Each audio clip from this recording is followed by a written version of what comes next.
Hey everybody, I've been radio silence for a while now, probably at least 5 months. A few reasons why. One, new addition to the family. My oldest child started kindergarten, and we've been going through a home renovation. So in this video, what I wanted to go through with you guys are some of the things that we're doing to the house during this renovation before we install solar. Solar has been at the top of our list for a while now, but coming from a house that was built in 1928, it is extremely inefficient. So the idea here was, before we go and put panels on the roof, there have been some changes. We have a new addition, it's a larger house.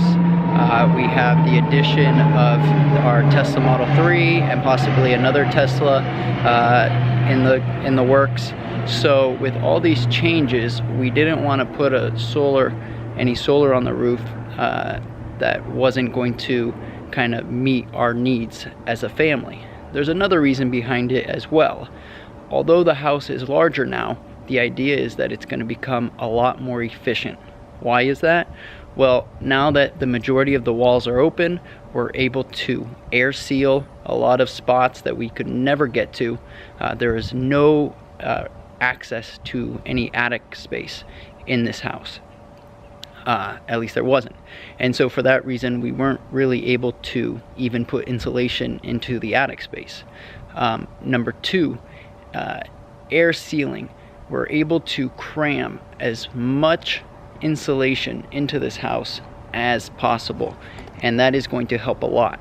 We're sealing any gaps from the bottom plate, the top sill, any of these areas that are huge air leaks in a house can be changed. Now, it is a lot easier when the house is open like it is for us here, and I'll show you guys in a little bit, but it's not impossible, especially if you have access to an attic space like most homes do. I am not sure why this one doesn't. It's a very small crawl space, but most homes have some kind of access to it, whereas this one did not. So I'm going to take you through what we're doing. Now, why are we not putting solar on at this time? Well, we're hoping that this house is going to become a lot more efficient. There's insulation in the walls. We've sealed a lot of the air gaps. We are purchasing appliances that are much more energy efficient. Our LED lights are ENERGY STAR rated. Our windows are ENERGY STAR rated. All these things are going to help tremendously in our overall utilization. So, I believe as far as you can go, as much as you can do, obviously depending on what you have available to you, before any solar is looked into, I really believe that anybody going that route should try to make their home the most efficient possible. So I'm going to take you through some of the things that we've done to the house here, and so let's take a look. Alright, number one, windows and doors. ENERGY STAR rated here. There's a few numbers in regards to U factor, solar heat gain coefficient, as well as your visible transmittance. Each area is going to have their own recommendation depending on what your climate zone is. Most of them have a map here that shows which area it works best in. All of these windows and doors are for at least the southern portion, going all the way covering California and down, but some of the fixed windows and these doors here cover a little bit more area. So they're extremely efficient, and we've felt a noticeable difference since installing them. Number two, all these little seams here. Now, this is going a little bit beyond probably what most people can do in their homes, but all these little seams going through are potential for air gaps. This wood have holes in them, as you can see, and they leak. So anytime you can seal any of these gaps, it's going to make a huge difference. And then we go to the insulation. Insulation is not done yet. We are getting there. It's getting pretty close, but basically every wall, every ceiling, we have stuffed with as much insulation that we possibly could. So as we go up the stairs here, you will notice that we have insulation even on our interior walls. We did this insulation here is rock wool ASB, so it helps with acoustic deadening. It's also fire retardant.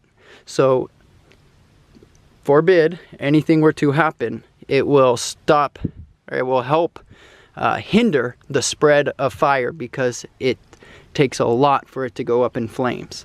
The other things that we did, if I poke behind here, this is an electrical outlet. This is a putty pad here, this red stuff. It's kind of like, I guess, Play-Doh in a way. It's very malleable, and what you do is you fit it over the electrical outlets. What does this do? One, it started in commercial buildings first. It's a fire block, first and foremost. And number two, it is a sound block. It helps with reducing sound transmission. It's covering all the air holes that you see in these boxes to allow for the wires to go through, and it's sealing them all up. So it's helping to reduce some of that sound. So any of these electrical outlets that I could, I was able to put these putty pads on to try to reduce sound. So as we look around this bedroom here, more Energy Star rated windows. Let's see where this one goes through. Does it have a map? Yeah, there we go. So that's an example right there. Those are the areas that are covered by this window. So not as efficient as the door downstairs, but still a lot better than what we had here before. Around all the windows, we have the ceiling. I even went down and I purchased an acoustical caulking to run down the bottom seams. I'm going to do it to the top plate there as well. So I'm going to run a bead all the way around, sealing all those areas. Any hole, putting spray foam to reduce any air coming in or out. So the way this house is right now, not having plaster on the outside, not having drywall on the inside, it is much more comfortable now than it was when we had all those things up before we started our renovation. This stuff really, really works. I gotta tell you, we are really impressed with the job that it's done, and we're really excited to move back in here. So here's the game plan. We're going to finish construction. We're going to have all of our Energy Star rated appliances, can lighting, everything, our HVAC system, which I will walk you guys through that as well, what we're going with and why. And then we're going to see how much energy we utilize. And from there, we will be able to better assess our energy needs and what type of system we will need for the house. So that's what we're doing. That's why I have been radio or video silent for so long, and so I'm hoping to get back into it for you guys, showing you some of the steps here, and of course I'll bring my Model 3 back into the videos as well. If you have any questions for me, please leave it in the comments section below, and if you're new to this channel, please like and subscribe if you're interested in learning more. And thanks for watching. See you guys with the next